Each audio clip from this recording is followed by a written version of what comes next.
Por Vamos a favor. dejarlo así. Oramos, amante Padre Celestial que moras en los cielos. Mi Padre amado, gracias te damos en estas horas de la noche, mi Señor amado, porque el Señor nos concedes, Padre Santo, volver a estar reunidos junto con mis hermanos, Señor, y el maestro que da la clase, mi hermano César. Padre Santo, nos concedes ese honor, Señor, de estudiar tu palabra, porque es un honor, Padre. Es un manjar espiritual, Señor, es un alimento espiritual, Señor, que tú nos regalas, Padre amado. Gracias por ese privilegio que nos concedes, Señor, porque este privilegio no lo tiene cualquiera, Padre. Escoges a tus hijos, Padre. Y gracias por ese gran privilegio que nos concedes a este grupo de hermanos, Padre Santo. Gracias te damos, Señor, porque, Señor, nos tienes con vida, Señor, y seguir estudiando y poder seguir estudiando de tu palabra, Padre Santo. Ayúdanos, Señor, a que podamos compartirla, Señor. Enséñanos, Señor, también a ser humildes, Padre Santo, para poder, Señor, también compartir tu palabra, Señor, pero con humildad, Padre Santo. Padre eterno, gracias te damos, Señor, y te pedimos, Señor, en esta noche que nos des sabiduría y entendimiento de lo alto, para que podamos, Señor, entender, Señor, lo que tú nos quieres decir, Padre Santo. Danos sabiduría, Señor, y que no tomemos, Señor, a la ligera, Señor, tu palabra, Señor, y lo que ella dice, Padre eterno. Gracias, Señor, y todo esto te lo pido, mi Señor, en el nombre de tu Hijo amado, y así, Señor, bendice a mis hermanos que no van a poder conectarse, y si va a llegar algún otro hermano también, Señor, apresúrale sus pasos, Señor. Bendícelos, Señor, a donde quiera que estén, Padre Santo, mis hermanos, Señor. Y quédate con nosotros, Señor, para que, Señor, podamos estudiar, Señor, tu palabra y entenderla, Padre amado. Gracias, mi Señor Jesucristo, gracias, Abba, que en ti confiamos, Padre Santo, y esperamos, Señor, tus bendiciones, Señor, sobre nosotros, Padre Santo, y que sea tu divina voluntad y no la nuestra. En tu nombre bendito te lo pido, mi Señor amado. Amén. Amén. Amén. Mateo Evangelio, capítulo 1. Perdón, Mateo capítulo 1 del 1 al 17. ok, dice el Evangelio de San Mateo, genealogía de Jesucristo. Dice, el libro de la genealogía de Jesucristo, hijo de David, hijo de Abraham. Abraham engendró a Isaac, Isaac a Jacob, y Jacob a Judá y a sus hermanos. Judá engendró a Tamar, de Tamar a Fares y a Sara, Fares a Esrom y Esrom a Aram. Aram engendró a Aminadab, Aminadab a Nazón y Nazón a Salmón. Salmón engendró de Rahab a Boz, Boz engendró de Ruth a Obed y Obed a Isaí. Isaí engendró al rey David y el rey David engendró a Salomón, de la que fue mujer de Urías. Salomón engendró a Roboam, Roboam a Abías y Abías a Asa. Asa engendró a Josafat, Josafat a Joram y Joram a Usías. Usías engendró a Jotam, Jotam a Acaz y Acaz a Ezequías. Ezequías engendró a Manasés, Manasés a Amón y Amón a Josías. Josías engendró a Jeconías y a sus hermanos en el tiempo de la deportación a Babilonia. Después de la deportación a Babilonia, Jeconías engendró a Salatiel y Salatiel a Zorobabel. Zorobabel engendró a Abiud a Eliquim y Eliquim a Azor. Azor engendró a Sadoc, Sadoc a Akim y Akim a Eliud. Eliud engendró a Eleazar, Eleazar a Matán, Matán a Jacob, y Jacob engendró a José, marido de María, de la cual nació Jesús, llamado el Cristo. De manera que todas las generaciones desde Abraham hasta David son 14, desde David hasta la deportación de Babilonia, 14, y desde la deportación de Babilonia hasta Cristo, 14. Ok, como introducción a esta parte de la clase, o al principio, fíjense, dicen las gentes que hacen los estudios sobre esto, hablando de la generación de Jesús, que Jesús está conectado en estas descendencias con varios de los reyes que están escritos en el Tanaj, de acuerdo por ejemplo, a Primera de Corintios, ¿no? Primera de Corintios 3, del 11 al 12, es uno de los ejemplos que dan. Entonces ya sabemos que, perdón, de Crónicas, en Primera de Crónicas.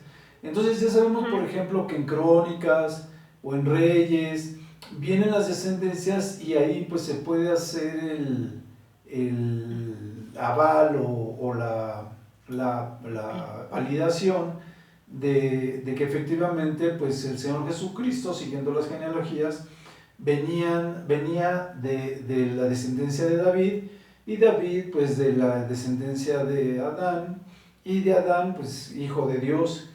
Y eso es por un lado. Por otro lado, también dicen que el árbol genealógico de Jesús aparece en 2 de los evangelios, y en los 2 evangelios que aparecen, uno es precisamente Mateo, el que estamos leyendo, y el otro es Lucas, ¿no?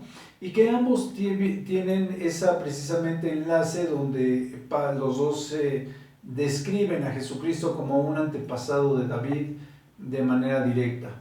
Luego Lucas presenta a Jesús, precisamente habla de Jesús, por ejemplo, hasta llegar a Adán, refiriéndolo como un hijo de Dios, mientras que Mateo parte de Abraham hasta Jesús, para que los dos identifiquen a Jesús a fin de cuentas como la descendencia de David, porque era parte de las profecías que estaban esperando los judíos. Luego dice esta misma gente que cualquier genealogía en términos generales, pues obviamente ya sea cualquiera de las dos y cualquiera de las mayorías de las genealogías, pues tienen que presentar a Jesucristo como que es un ancestro de Dios, porque pues cuando lo vemos también con referencia a nosotros mismos, cuando vemos precisamente que pasó el diluvio y que después vino la Torre de Babel y que de ahí se dispersaron las diferentes naciones, y esto pues nos hace conocer precisamente que pues también nosotros tenemos parte de esa descendencia divina, o esa parte de la descendencia de Adán, ¿no? Entonces, mientras que en Mateo, como yo les decía, vemos todas las descendencias que según la genealogía pasa por Abraham, y de Abraham, o más bien parte de Abraham, y da inicio a partir de Abraham, y de Abraham llega hasta José de Nazaret como el padre del Señor Jesucristo. En el caso bueno, y en este caso también Mateo menciona a las mujeres a 5 mujeres que están relacionadas, mientras que la genealogía que da Lucas no refleja ninguna mujer, solamente se concreta a los hombres. Entonces la gente que hace estos mismos estudios también dice que Mateo omite a algunos reyes, y que estos reyes que omite, como Josafat y Joram y Usías, es por la maldición que tenían ellos, que les había caído, y como la descendencia llega hasta la 3ª y 4ª generación, las tres generaciones que representaba Josafat, pues Mateo los omite. Eso es lo que creen, que por eso es que los omitió. Pero bueno, esto se los platico porque lo pueden leer en el estudio. Ahorita que les estoy platicando, lo estoy pasando en el cañón, bueno, en la pantalla. Y después también dice que estas 5 mujeres era, por ejemplo, Tamar, ¿no? Entonces, Tamar es quien concibe, tiene un hijo que es Fares, y gemelo de Sara, y que ella fue la que tuvo una relación con su suegro, ¿no? Judá. La otra fue Rahab, una antigua prostituta de Jericó.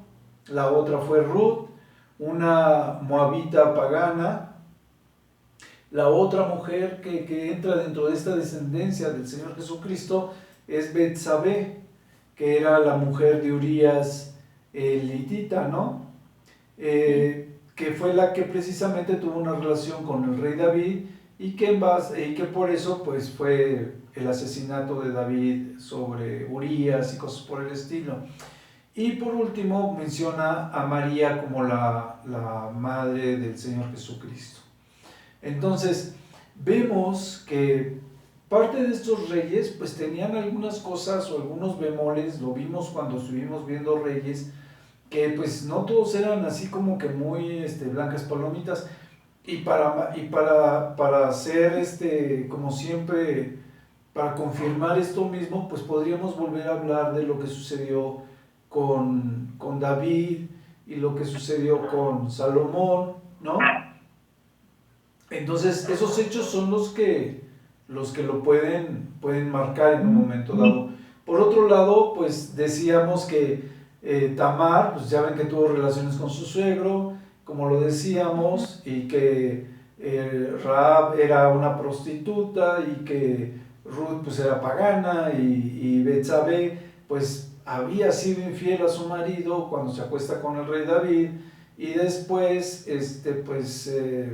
David manda asesinar a su esposo, a Urías, y pues todo esto es parte de lo mismo. Creo que cuando el Señor le dice a David que no puede poner el templo, edificar el templo porque sus manos están llenas de sangre, en parte era, yo creo, porque él era guerrero, era un hombre que tenía pues ya muchas vidas en su haber, pero otra parte es que la parte por la que el Señor realmente le reclama haber pecado, pues fue cuando él mata a Urías, ¿no? Y por esto mismo pues le da su castigo.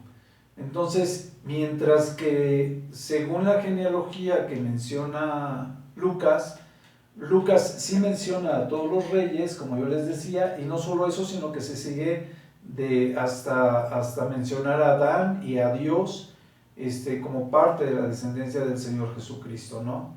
Entonces, en esta parte, Lucas no menciona más que puros hombres. Se dice que cuando Mateo tiene esta consideración de contemplar dentro de la historia de la descendencia del Señor Jesucristo a las mujeres, se debía a que en él había un cierto cambio en el cual él ya estaba considerando dejar esa moral exclusivamente patriarcal y considerar que la moral se volviera mixta, ¿no? Tanto mujeres como hombres pudieran no solamente ser bendecidos, sino también participar de este conocimiento de la palabra de Dios y del conocimiento, obviamente haber sido partícipes como una parte esencial también del nacimiento del Señor Jesucristo, ¿no? Como quiera que se están reflejadas no solamente dentro del pueblo, de la historia del pueblo judío, sino de todo el contexto de lo que es la historia del nacimiento no solo del pueblo judío, sino también del nacimiento del Señor Jesucristo, ¿no? Entonces, ellos hacen aquí una mención de que hay de tal generación a tal generación 14 y de tal generación a tal generación 14, porque se decía que el número 14 se está haciendo referencia al alfabeto del antiguo, de lo que era tenía un número, era de las letras.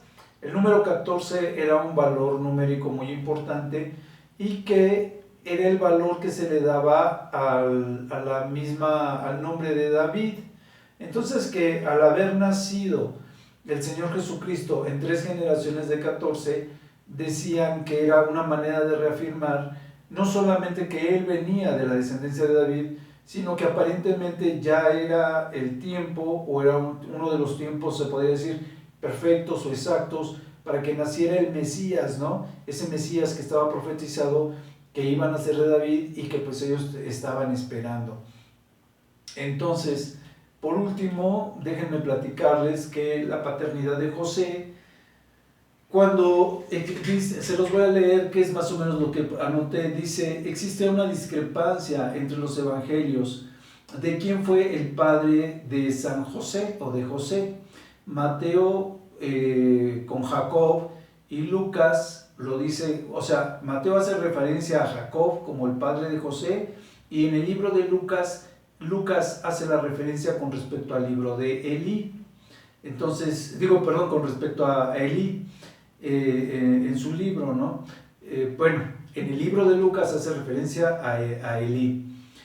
Luego se dice que la hipótesis que manejan de por qué uno toma a Jacob como padre de José y otro toma a Elí como padre de José es porque apelando a la ley que existía con los judíos y de acuerdo a la legislación mosaica, una mujer cuyo esposo muriese sin haberle dejado descendencia estaba obligada por ley a casarse con el hermano de su esposo, ¿no?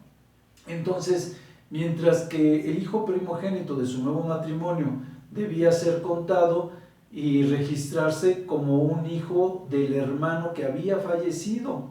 ¿Sí me expliqué, verdad? O sea, cuando tú te casabas con el otro, si fueras mujer, te casabas con el otro hermano, no se registraba el hijo que naciese en esa nueva relación como hija de tu matrimonio actual, sino del esposo hermano que había fallecido.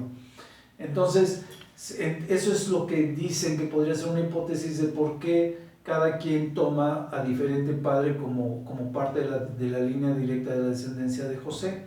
Y entonces, por eso dicen que ambos podría ser de todas maneras, sobre la base de esto, que la esposa de Elí había enviudado sin tener hijos y que se habría casado posteriormente con su hermano Jacob y que pues ambos eran hijos de la misma madre que era esta, y de la misma manera se podría decir que Jacob fue el padre biológico de José, mientras que Elí habría sido el padre legal. ¿Ok? Ok, sí. Está interesante, ¿no? Sí. Y bueno, esas son las cosas que podemos ver respecto a la genealogía de nuestro Señor Jesucristo.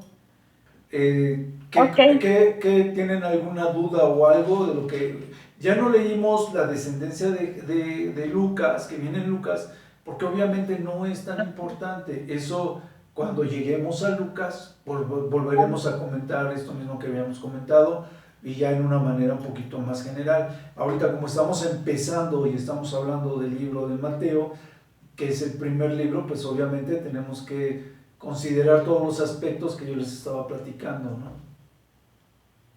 Ok, entonces, ¿tienen algún comentario o nos seguimos leyendo? Bueno, les decía yo también, ya creo que ya expliqué todos los puntos, ya lo que yo estuve estudiando y estuve analizando respecto a esta genealogía del Señor Jesucristo, creo que ya quedó bastante claro.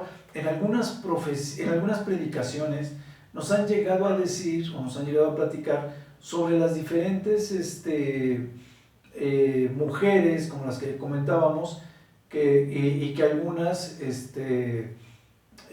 pues eran de dudoso carácter, ¿no?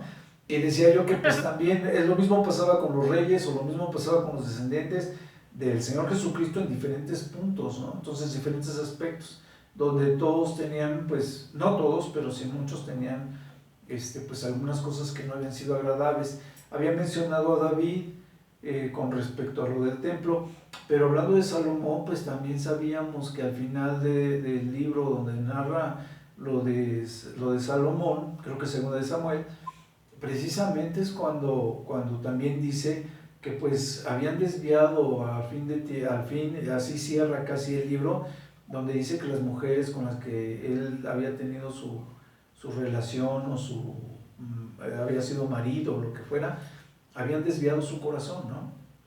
Bueno, les decía yo que hay muchas cosas que muchas veces no vemos, no nos platican en la Biblia, bueno, no nos platican en las predicaciones y demás, y ahora que lo estuve viendo, que lo estuve analizando a fondo, se me hizo muy interesante, que hay cosas muy interesantes. Yo sabía que Jacob era el padre de José, el esposo de María. Sí, José. Dice marido de María. Era José de Nazaret. Pero era José de Nazaret. Él era hijo de Jacob. ¿O es de su descendencia de Jacob? Sí, uno dice que es de la descendencia de Jacob, mientras que el otro dice que es de la descendencia de Elí. Ajá. Ah, ok. Y se piensa que es por eso mismo, que aparentemente la esposa de uno había muerto Jacob y no, no había tenido hijos, ¿no? Hasta el 25, del 18 al Sí. 25. Ah, ok. Sí. Dice nacimiento de Jesucristo. El nacimiento de Jesucristo fue así. Estando desposada María, su madre, con José, antes que se juntasen, se halló que había concebido del Espíritu Santo. José, su marido, como era justo y no quería infamarla, quiso dejarla secretamente. Y pensando en él en esto, he aquí un ángel del Señor le apareció en sueños y le dijo: José, hijo de David, no temas recibir a María tu mujer, porque lo que en ella es engendrado del Espíritu Santo es. Y dará a luz un hijo y llamará su nombre Jesús, porque él salvará a su pueblo de sus pecados. Todo esto aconteció para que se cumpliese lo dicho por el Señor por medio del profeta, cuando dijo: una virgen concebirá y dará a luz un hijo y llamará su nombre Emmanuel, que traducido es Dios con nosotros. Y despertando José del sueño, hizo como el ángel del Señor le había mandado y recibió a su mujer, pero no la conoció hasta que dio a luz a su hijo primogénito y le puso por nombre Jesús. Ok. Entonces, eh, vamos a ver puntos rápidos. Dice, el nacimiento de Jesucristo.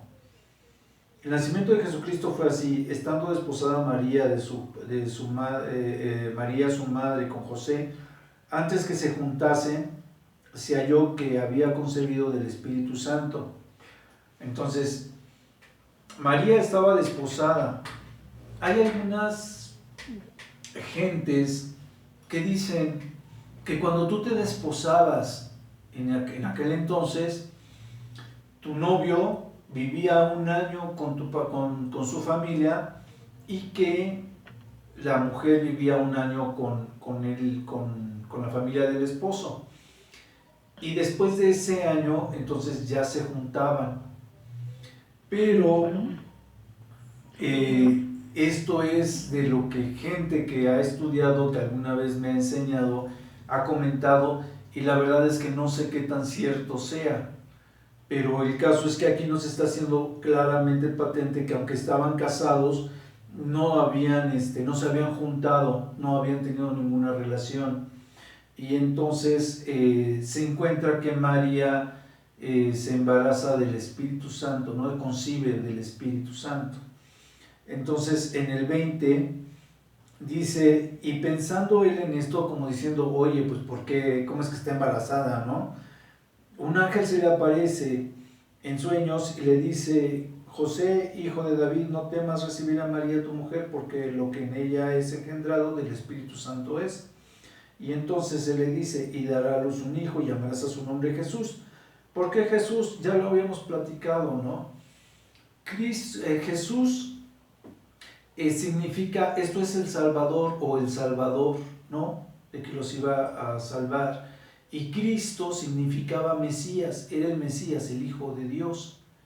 Entonces, mientras que uno decía, por eso le decían que era Jesucristo, el Salvador, el Hijo de Dios, es lo que significa la palabra Jesucristo junta. Entonces, aquí le está diciendo, se tiene que llamar Jesús porque Él es el que viene a salvar de sus pecados al pueblo judío. Y entonces, dice en el 22, todo esto aconteció para que se cumpliese lo dicho por el Señor por medio del profeta, cuando dijo: he aquí, una virgen concebirá y dará a luz un hijo y llamará su nombre Emmanuel. Y entonces, y aquí dice más adelante que traducido es Dios con nosotros, ¿no? Entonces Emmanuel no necesitó traducirlo, ya lo trae el mismo texto. Entonces, pero la profecía había dicho en Isaías 7:14 que iba a llamarse Emmanuel y que eso era de lo que se trataba, ¿no? De que una virgen iba a concebir. Los judíos dicen que la traducción correcta en hebreo, del hebreo bueno, del hebreo antiguo, es una joven. Por eso es que ellos no encajan tanto con que sea una virgen o que eso sea una señal. Sin embargo, la profecía de Isaías, en este caso, de todas maneras, tratándose de una joven o tratándose de una virgen, estaba haciendo referencia a que esta joven o esta virgen iba a concebir y a dar a luz un hijo, ¿no? Y cuando dentro del mismo Mateo, ¿qué son ellos? El apóstol. Cuando el mismo apóstol Mateo está haciendo una referencia a esta cita en las profecías, pues quiere decir que efectivamente a eso es a lo que se estaba refiriendo y que era una situación, se podría decir que un poco obvia, ¿no? Así como cuando dicen que al Señor Jesucristo lo van a crucificar en un madero, podríamos decir, pues es que a muchos los colgaban en el madero, ¿no? Él pudo haber nacido de una joven como muchos pudieron haber nacido de una joven, pero sin embargo esta era una parte de la profecía que se estaba cumpliendo a fin de cuentas, ¿no? Jesucristo no estaba naciendo de una mujer madura, no estaba naciendo de una mujer mayor, estaba naciendo de una, y no era uno de los hijos, o el sexto hijo, sino que era de una joven de la que estaba concibiendo, y en estos casos, como alguna vez se interpreta o se traduce, estaba naciendo de una virgen. Entonces, sigo adelante. Yo creo que cuando Mateo hace una referencia a esta cita en especial, es porque sí tenía algo muy especial. No cualquier joven o no cualquier... Yo creo que la traducción correcta debería de ser de una virgen, independientemente de lo que digan los judíos, porque no cualquier virgen podría dar, pero sin embargo, a luz un hijo, pero sí cualquier mujer joven podría dar a luz un hijo, ¿no? Entonces, como que no es muy exclusivo. Entonces yo creo que en la traducción correcta, tal vez del hebreo antiguo, podría ser que sí se refiriera a algo así como una virgen, ¿no? Y bueno, esto es lo que quería yo platicarles. Y después dice, despertando José del sueño, hizo como el ángel del Señor le había mandado y recibió a su mujer, o sea, aceptó lo que el ángel le había dicho, pero él no la conoce.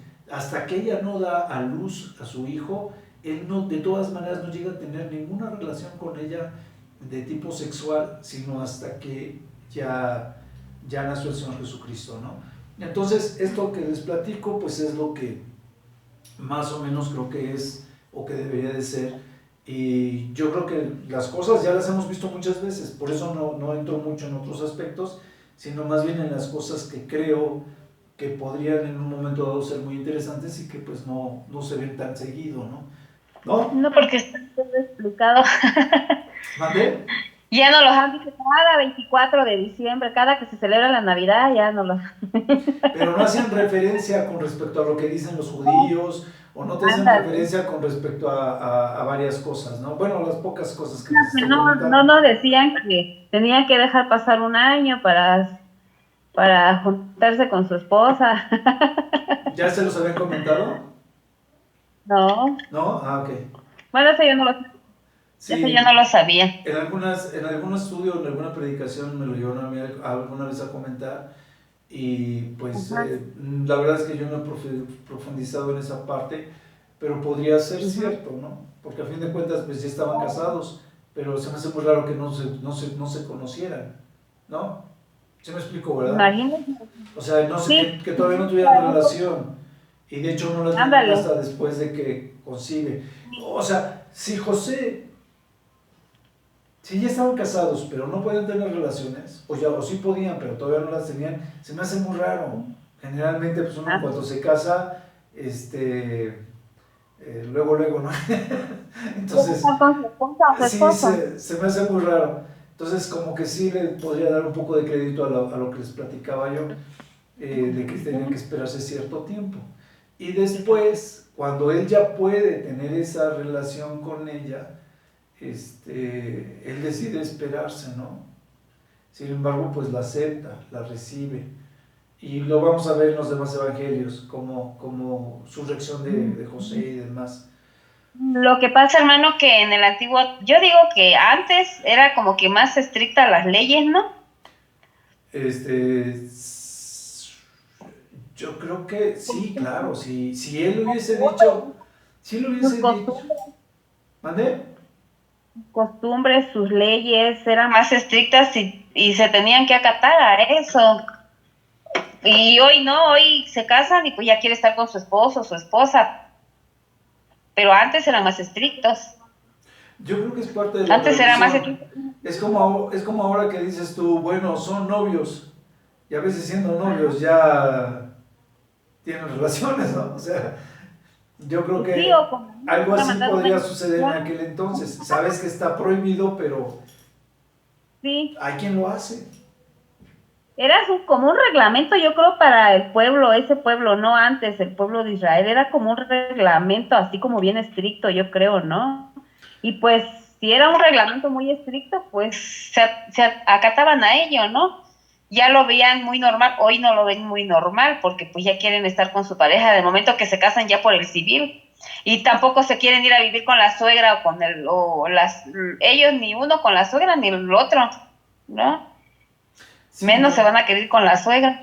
Y se decía, bueno, cuando nos dieron la explicación, se decía que esto era para que él se acostumbrara o viera cómo es que las Yo creo. costumbres que tenía la familia de ella y ella viera cuáles eran Ambas, las costumbres y las normas que tenían los familiares de él, ¿no? sí, ambas familias, ajá. Pero, Sí, pero les digo, porque, no hay alguien que me lo pueda, no lo he visto, ni he visto dónde me lo puedan confirmar esto, ¿no?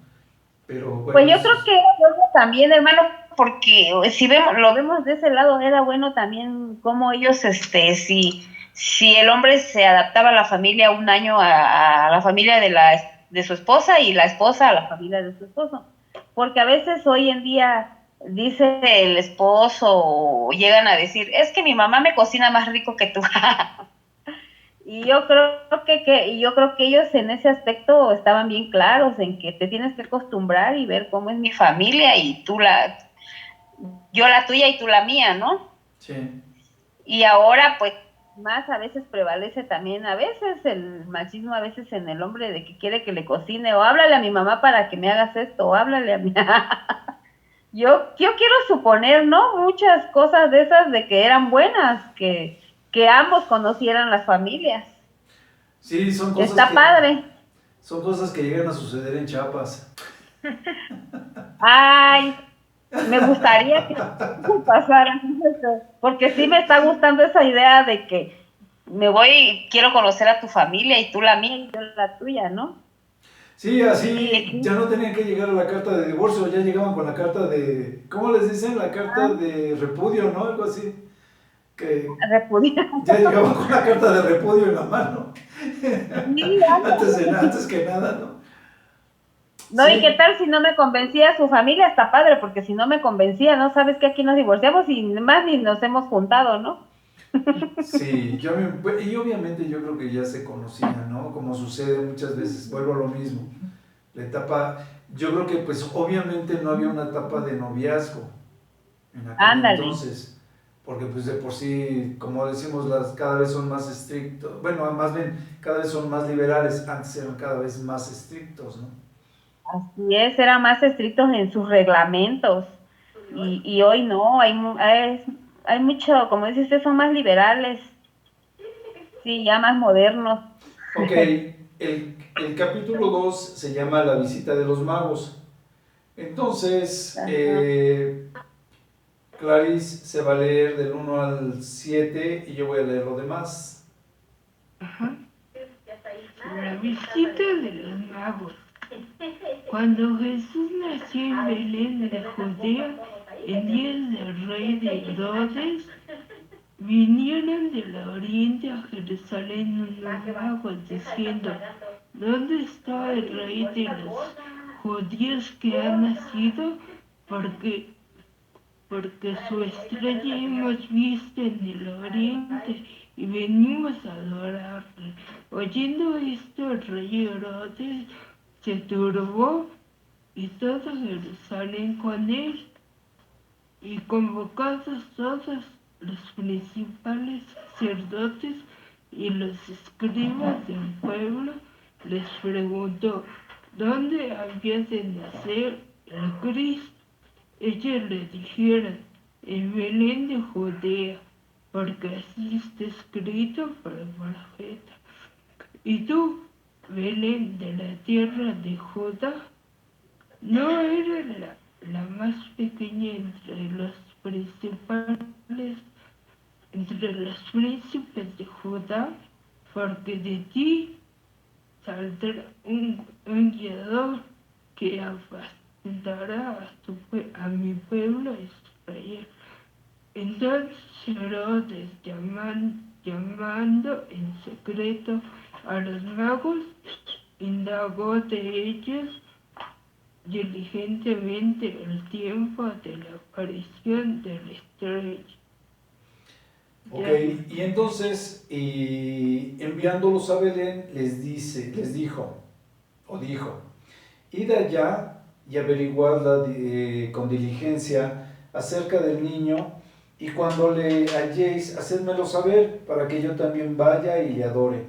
Ellos, habiendo oído al rey, se fueron, y he aquí que la estrella que habían visto en el oriente iba delante de ellos, hasta que llegando se detuvo sobre donde estaba el niño, y al ver la estrella se regocijaron con muy grande gozo.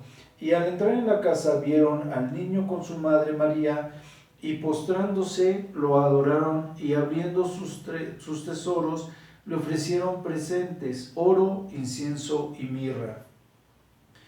Pero siendo avisados por revelación en sus sueños que no volviesen a Herodes, regresaron a su tierra por otro camino. Ok, ¿alguien quiere comentar algo de cuando llegan los magos? ¿No? ¿No? Pues qué cortadas, ¿eh? Yo estaba esperando mucha participación ahora de ustedes. Ya ni estudié. Ay, ya ni quise estudiar. Dije, se la van a pasar platicando ellos. Ok, fíjense. Bueno, los nombres de los magos. Sí. Ay. Exactamente cuando el niño Jesucristo nace en Belén, ¿no?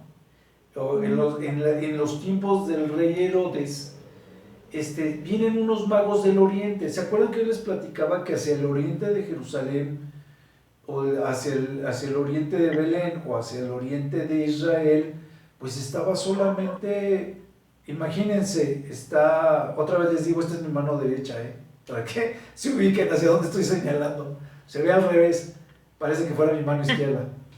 Entonces, estaba Jerusalén hacia el lado, viendo el mapa de frente, hacia el lado izquierdo se supone que está Egipto, el Mar Rojo y demás.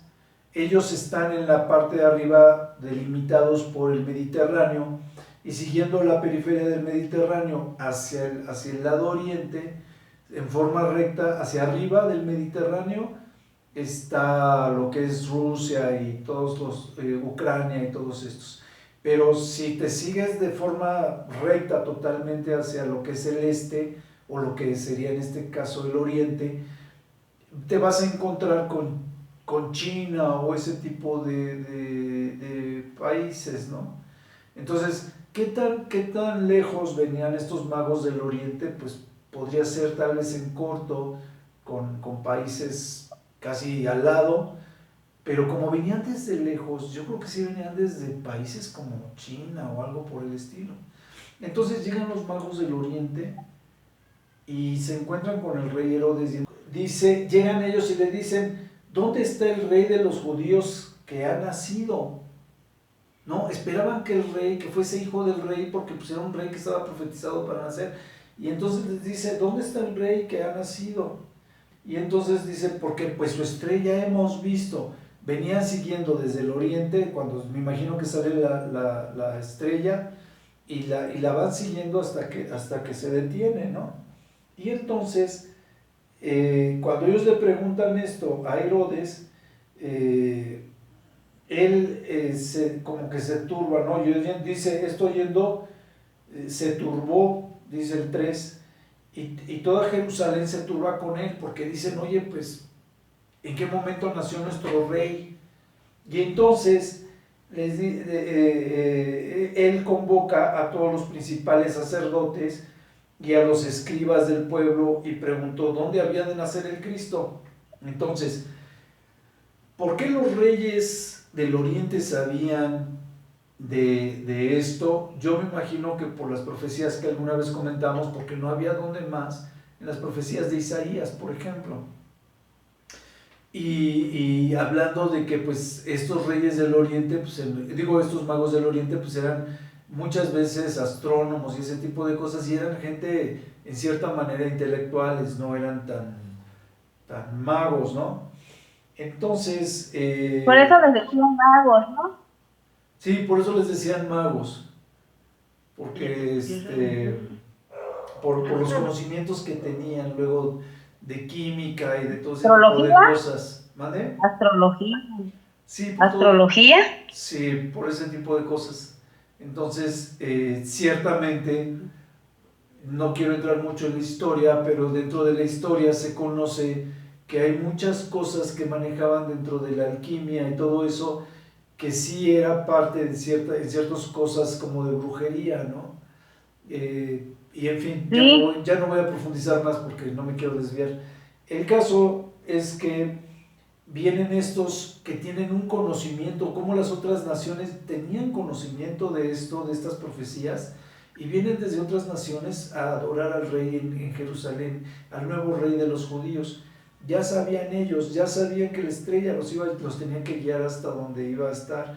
O sea, como varios escritos, porque nunca vemos en las escrituras de Isaías que sea una estrella del oriente las que los va a guiar hasta el nacimiento del Señor Jesucristo en la época del rey. Entonces es de suponerse que había otros escritos que los habían guiado y que tenían que saber que cuando saliera la estrella del oriente, ellos tenían que seguirla porque era la que iba a iluminar el nacimiento del Señor Jesucristo.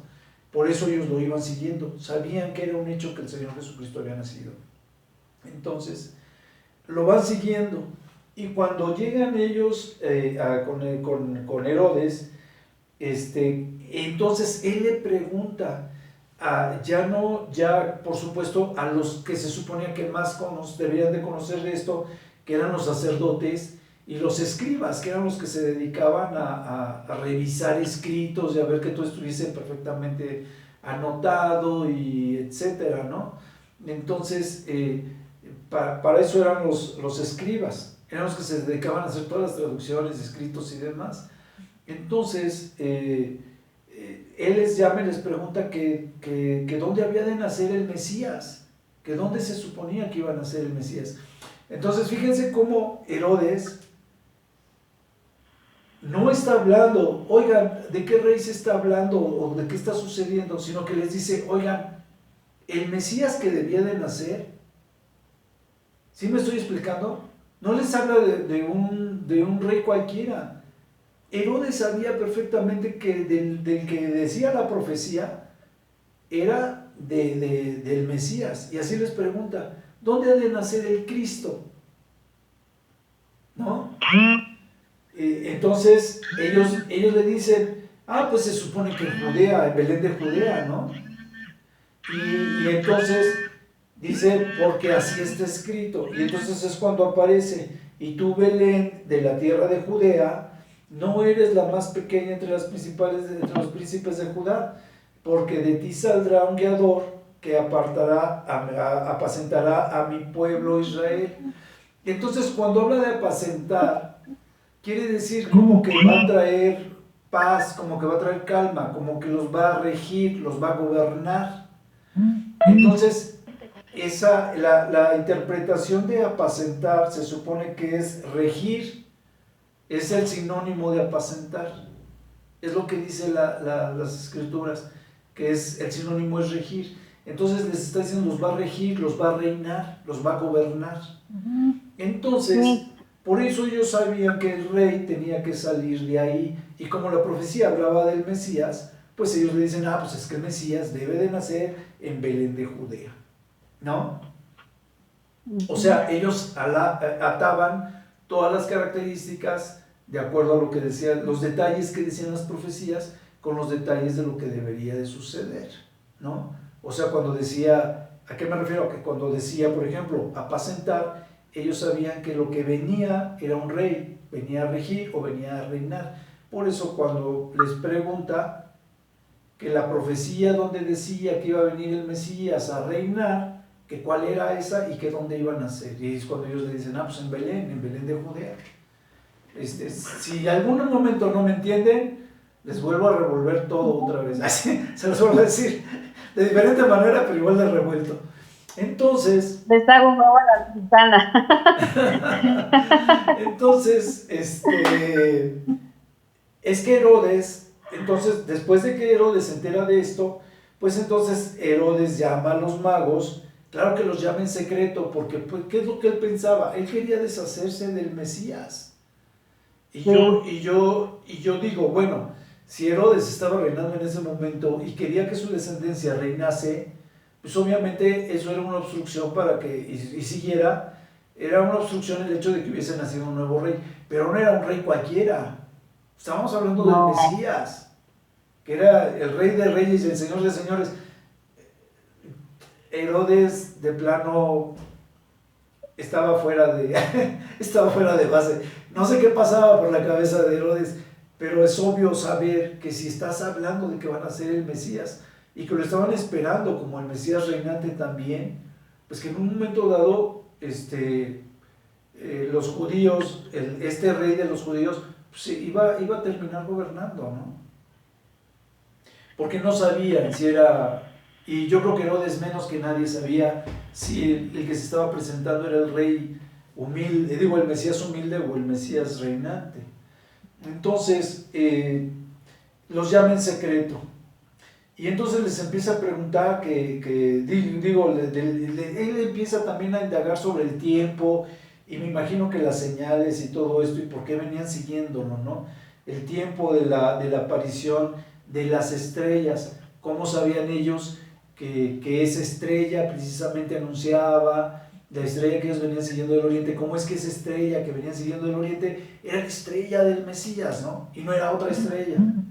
Entonces vuelvo a lo mismo, por alguna razón ellos tenían tal vez algún registro, alguna señal en especial que decía en sus escritos que tenían que seguir esa estrella del oriente y que iba a venir tal vez en cierto tiempo. Y entonces, pues él ya los manda a Belén y les dice que cuando vean, que sepan dónde está, pues que regresen y que le avisen para que él también vaya a adorar. Todos sabemos que no fue eso, y pues todo lo que pasó después de que se dio cuenta de que estaba siendo engañado. Pero a lo que voy es que esos detalles que muchas veces leemos dentro de la Biblia, hay muchos detalles que muchas veces no nos detenemos a pensarlo o a analizarlo, y que nos dejan ver mucho más de lo que realmente estamos nada más leyendo. Dice en el 10 que al ver la estrella ellos se regocijaron con un grande gozo cuando ésta se detiene, ¿no? En el 9 dice que cuando se detiene. Entonces, cuando ellos entran, pues ven al Señor Jesucristo y pues lo adoran, ¿no? Dicen que en el 11 dice, al entrar en la casa vieron al niño con su madre María y postrándose lo adoraron. Entonces dice que abren sus regalos. Cuando ellos abren sus regalos, el incienso, el oro y la mirra tenían 3 significados diferentes. El oro creo que significaba nobleza, reinado o nobleza. La mirra, el incienso era con respecto a las oraciones y santidad y demás, y la mirra no recuerdo qué otra, cuál era el otro para significado. ungir. ¿Mande? La mirra no era para ungir, era como sí. el anuncio de sí, muerte. Era con haciendo referencia a la unción, ¿verdad? Entonces son las 3 simbologías que le dan a los 3 regalos que le presentan los reyes al Señor Jesucristo. Sí, los magos, sí. Los magos. No se hagan bolas. ¿El incienso para qué, se hagan hermano? bolas. Sí.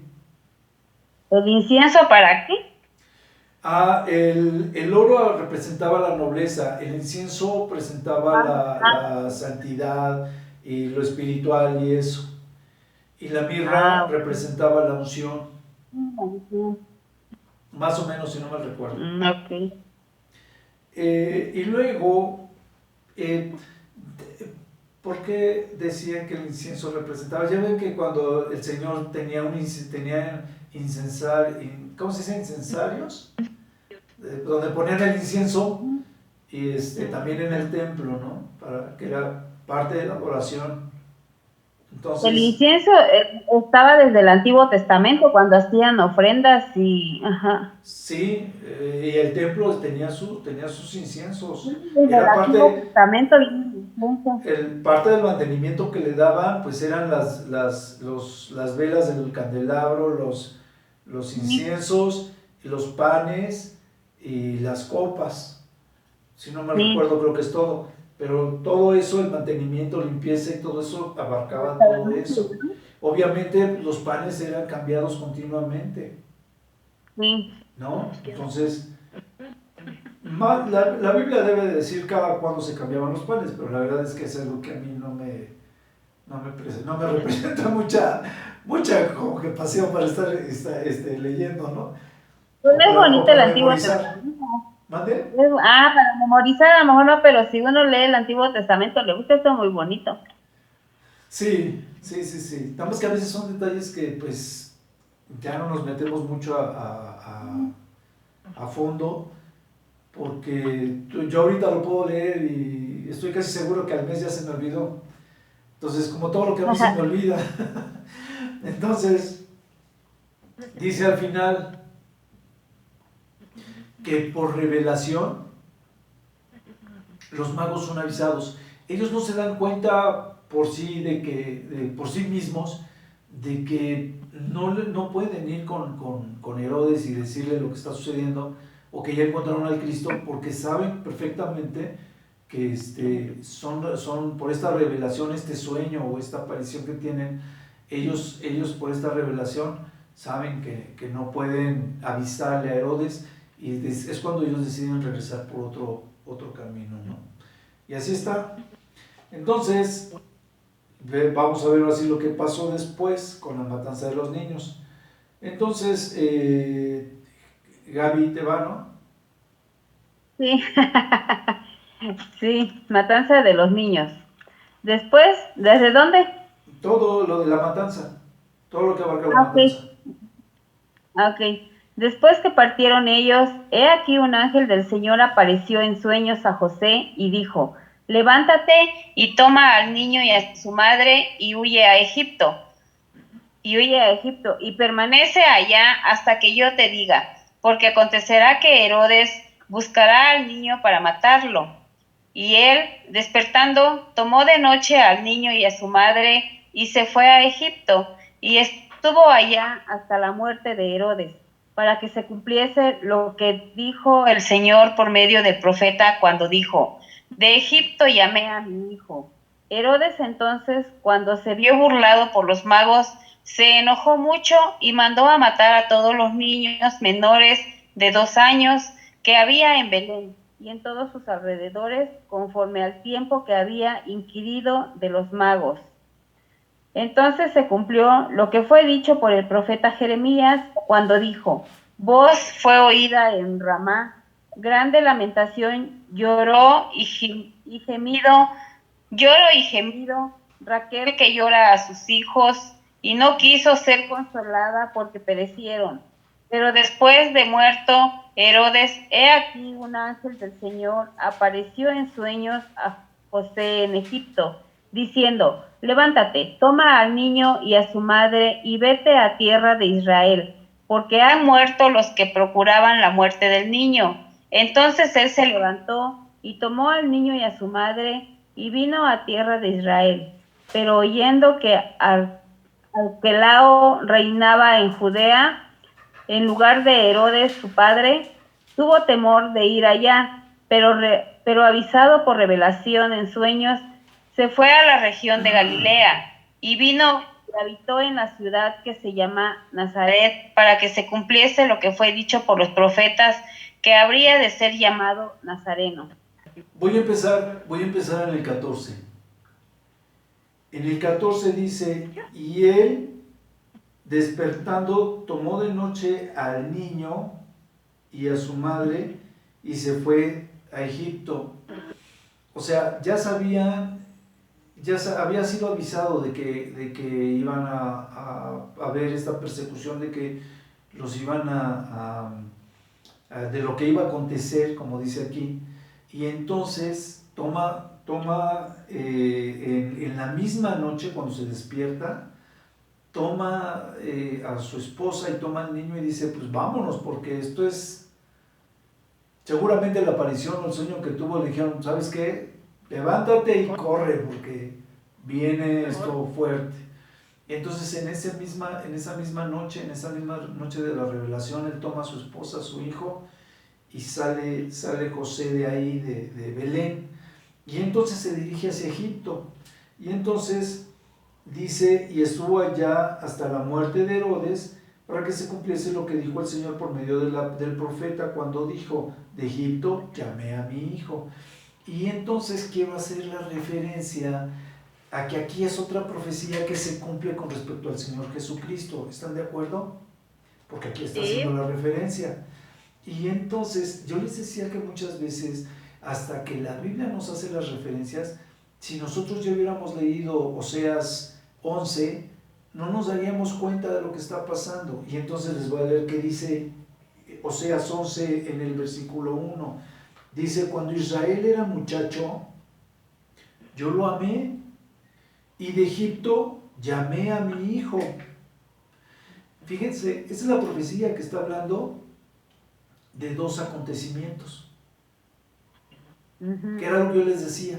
Muchas veces la profecía está hablando del Señor Jesucristo como el Mesías humilde y luego como el Mesías reinante, o está hablando del pueblo de Israel, lo que va a pasar, pero también está hablando del Señor Jesucristo en el día de su venida, o del día de la ira, o cosas así. Puede estar comparando la profecía sobre lo que está sucediendo en Babilonia, pero a la vez puede estar hablando del día de la ira o el día del juicio. Entonces ahí es cuando nosotros podemos discernir de acuerdo a los detalles que vemos, y por eso en algunas ocasiones les digo, aquí también podríamos decir que está hablando del día del juicio para esta guerra o esta invasión pronta, pero también para el día de la ira o del día del juicio. Y este es un ejemplo muy claro, porque aquí a nadie nos queda duda de que está hablando de cuando Israel sale de Egipto y que de ahí los está llamando, ¿verdad? Y aquí, cuando hablamos en Mateo, está haciendo la asociación de que también fue llamado el Señor Jesucristo de Egipto una vez que muere Herodes. Sí me expliqué, ¿verdad? Si no me llego a explicar, ya les dije, ¿me lo dicen? Regresaron, ¿no? ¿Mande? Cuando era bebé regresaron otra vez a Egipto, José y María. Sí, pero lo que yo les digo es que esta profecía está haciendo referencia a dos eventos. Ándale, cuando salió el pueblo de Israel. Que coinciden. Uno, cuando está haciendo referencia a que trajo al pueblo judío, ¿no? Dentro de la profecía. Y luego cuando el Señor Jesucristo es llamado de Egipto, Mateo hace la referencia a que esa profecía también hacía referencia a cuando el Señor Jesucristo iba a ser llamado a regresar a Belén.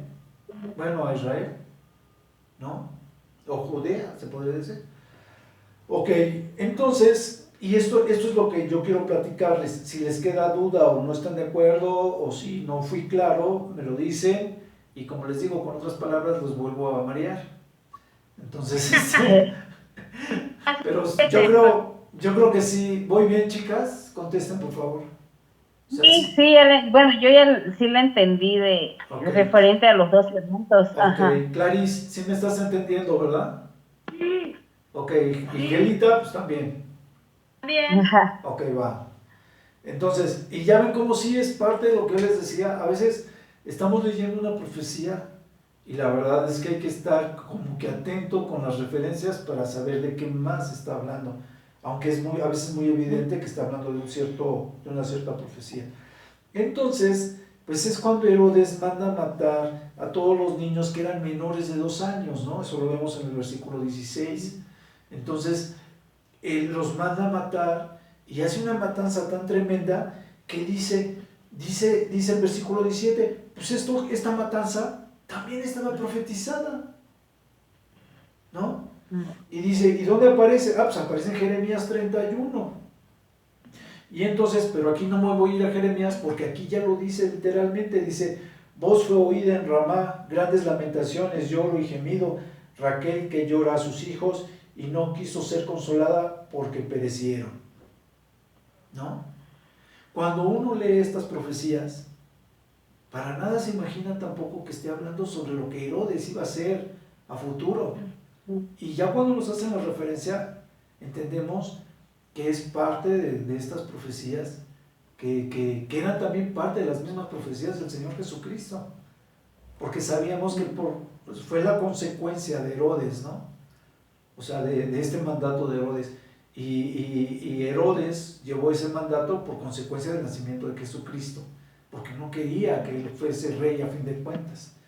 Entonces, ok, cuando Herodes muere, otra vez en sueños, la primera vez fue en visión, yo me imagino que fue algo así como un sueño, porque dice que él despierta y en ese momento, pues de noche, se lleva a su familia. Y aquí dice que otra vez que en sueños, José es avisado, ¿no? Y le dice, levántate, toma a tu niño y a su madre y vete a la tierra de Israel, ¿no? ¿Por qué? Porque Herodes ya ha muerto y aquellos que procuraban matar al niño. Y así, y entonces agarra a José, otra vez vuelve a agarrar a su familia, nada más que aquí no dice que lo haya hecho inmediatamente, como en la primera ocasión, y se lleva a su familia, ¿no? A Israel.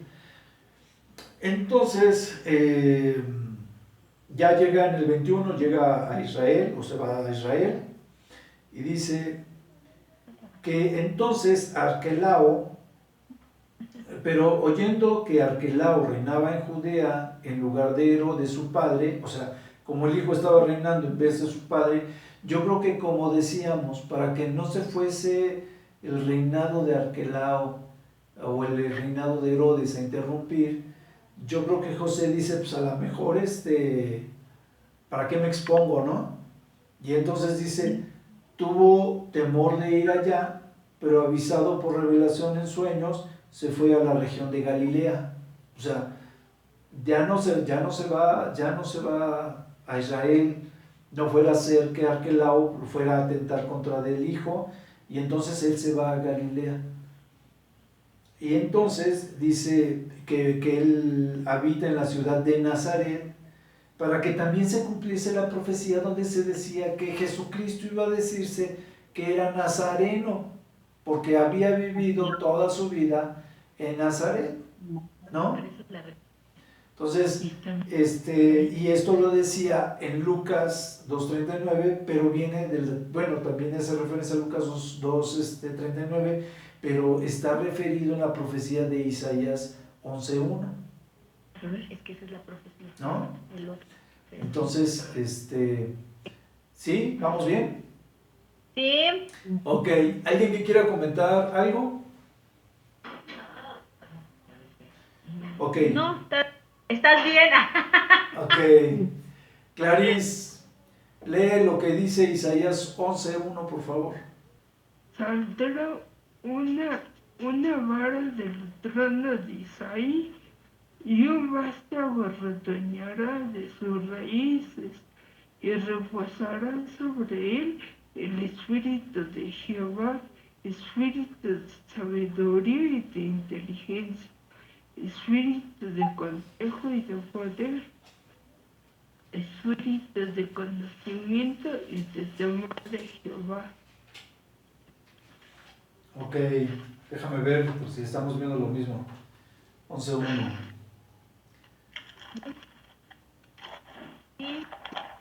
Sí, nada más que dice que es un vástago que retoña de sus raíces.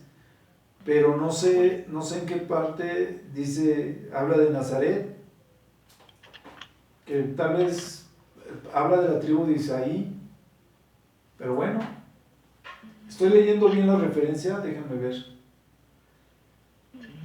Es la misma que me dijo Clary. Isaías 11:1. Segundo. Sí. A mí se me hace que esta referencia tal vez esté equivocada. Luego la investigamos para la próxima clase.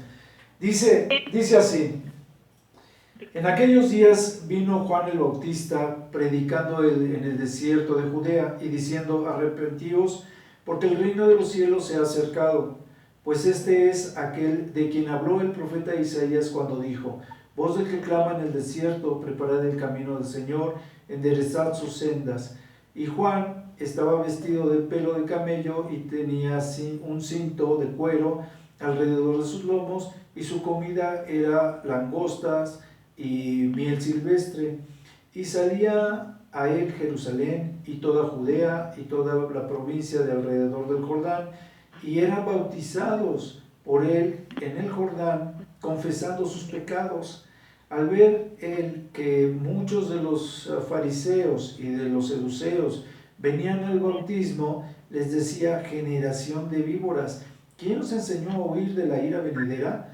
Haced pues frutos dignos de arrepentimiento, y no penséis decir dentro de vosotros mismos: a Abraham tenemos por padre, porque yo os digo que Dios puede levantar hijos a Abraham aún de estas piedras. Y ya también el hacha está puesta a la raíz de los árboles. Por tanto, todo árbol que no da buen fruto es cortado y echado al fuego. Y dice: yo a la verdad os bautizo en agua para arrepentimiento, pero el que viene tras de mí, cuyo calzado no soy digno de llevar, es más poderoso que yo. Él los bautizará en el Espíritu Santo y fuego. Su aventador está en su mano, y limpiará su era, y recogerá su trigo en el granero, y quemará la paja en fuego que nunca se apagará. ¿Alguien quiere arrancarse o me arranco? Vas con todo. ¿Con todo? Sí. Ok. Entonces vemos que está hablando del bautismo del Señor Jesucristo. Esto es previo al bautismo. Entonces, viene Juan el Bautista y él está predicando que se arrepientan de sus pecados, ¿no? Básicamente, que se arrepientan de lo malo. Ya habíamos visto que eran malitos. Entonces, les viene diciendo, malvaditos. Entonces dice: arrepiéntanse. Y entonces, él decía: yo soy aquel que dice la profecía, voz que clama en el desierto, ¿no? Preparen el camino y enderecen sus sendas. Entonces, vuelvo a lo mismo, estaba predicando que se arrepintieran de sus pecados, pero ahí él se reconoce como el profeta que estaba profetizado, creo que también en Isaías 40, donde dice: voz que clama en el desierto, ¿no? Preparad el camino. Entonces, él se está reconociendo que él era ese hombre que venía en esa profecía, preparando el camino hacia el Señor Jesucristo. Y él sabía que eran contemporáneos, y si se dio cuenta desde el vientre cuando él brinca y demás, que su primo ahí está, no lo sabemos. Sí, no lo sabemos, pero él ya sabía, ya tenía perfectamente delimitado su trayectoria. Yo calculo que él debería de tener en ese entonces como 30 años o 20 o 31 tal vez. Era un año más grande que el Señor Jesucristo, y él empieza su ministerio a los 30, pues debería ser un año de 31 más o menos. Él ya sabía y venía desde antes predicando este evangelio, anticipando la venida del Señor Jesucristo, y más adelante vemos en los demás evangelios que él no lo conocía ni como primo, yo creo, mucho menos sabía qué onda con él, porque cuando él lo ve venir y dice, si este es, pues que venga el Espíritu y que se pose sobre de él y demás, para que él lo pudiera reconocer, y hasta entonces él lo reconoce. Antes no tenía referencias del Señor Jesucristo. Y cuando te comparamos estos tipos de detalles, pues es muy interesante, ¿no? Muy. Porque él ora. Se dice que más adelante en los otros evangelios que dice que él ora y dice, si este es el Mesías, pues que en él se posee el Espíritu. Entonces, cuando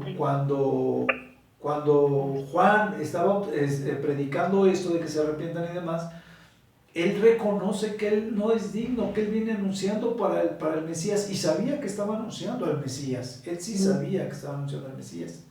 Entonces, dice que cuando él ve a los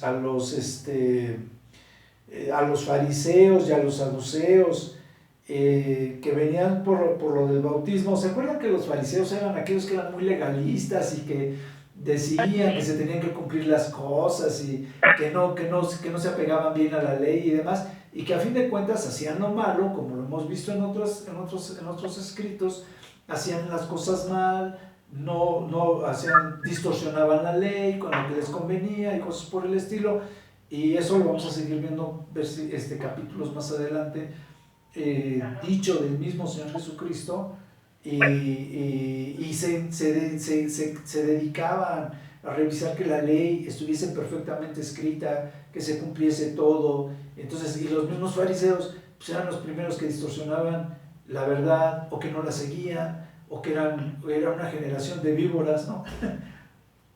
Porque eran falsos, eran agresivos, eran mentirosos, estaban llenos de maldad. Y lo vamos a ver en el transcurso, no solamente en lo que ya vimos, cuando decíamos que eran medio malvaditos, sino también lo hemos visto en los versículos donde el Señor les llama la atención a gobernantes, sacerdotes y a todo el mundo, y dentro de este grupito pues estaban metidos los mismos levitas y también los saduceos. Entonces, Juan venía bautizando por el Jordán, lo dice antes, y para que la gente confesara sus pecados, se arrepintiera de ellos, y entonces empezaran a hacer las cosas bien, ¿no? Y después les dice en el 8 que hagan frutos dignos de arrepentimiento. O sea, si estaban arrepentidos, pues tenían que tener algo evidente en sus vidas que demostrara este arrepentimiento. Y después les dice que ellos piensan dentro de sí mismos, dice el 9, que son hijos de Abraham, ¿no? Y él les dice, pues, ustedes que dicen que son hijos de Abraham, déjenme decirles que el mismo Dios puede sacar de las piedras hijos de Abraham, ¿no? Y que también el hacha ya estaba puesta al pie del árbol, porque pues el juicio ya venía, las primeras señales, cuando venía el Señor Jesucristo a pedirles que se arrepintieran, a que lo reconocieran y demás, y hablarles de que cumplieran la ley y que cumplieran con la palabra y todos los detalles que el Señor Jesucristo les dice en el Evangelio, es esta hacha que está al pie del árbol, porque acuérdense que la palabra es más cortante que toda espada de dos filos, ¿no? Entonces es un instrumento que viene a cortar de tajo todo lo malo que tenía el pueblo judío, para los que quisieran aplicarlo en su vida, y los que no, pues iban a ser cortados por ese mismo instrumento, ¿no? Por la misma desobediencia. Y dice después que pues obviamente los árboles buenos dan buenos frutos y que los malos pues no van a dar buenos frutos, y que como no sirven para nada, pues están preparados para el fuego. ¿Cuál era la condena de que no hicieran las cosas bien? Pues que iban a ser condenados a fin de cuentas. Dice al final en el 11, dice, yo los bautizo con agua, pero el que viene tras de mí, él bautiza con el Espíritu y fuego, ¿no? Entonces, es el Espíritu Santo. En el día del Pentecostés aparecen llamas de fuego, pero bueno, el Espíritu Santo siempre está representado ya sea por el vino o por el fuego, ¿no?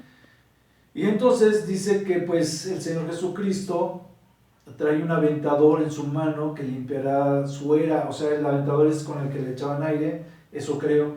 Dice, y recogerá su trigo en el granero y quemará la paja en fuego que nunca se apagará. Entonces, el que tenga duda de que no va a ser un condenado por siempre, pues no sé qué otra interpretación se le puede dar a esta parte de la Biblia, donde obviamente el castigo es un castigo eterno, que nunca se va a pagar.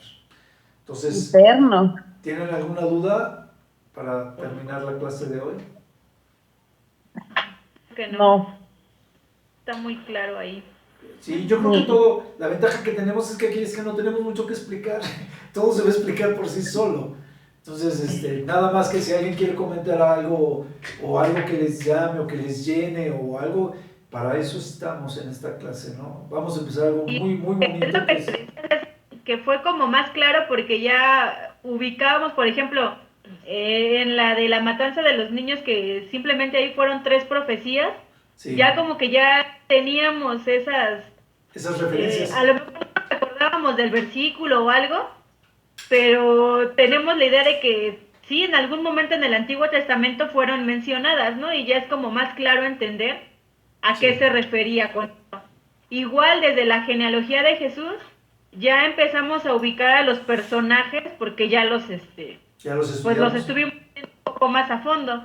Entonces ya no nos queda tanto así como que Rabá, ¿quién es Rabá, no? O sea, pues ya ubicábamos algunas mujeres y algunos de los hombres que vienen ahí.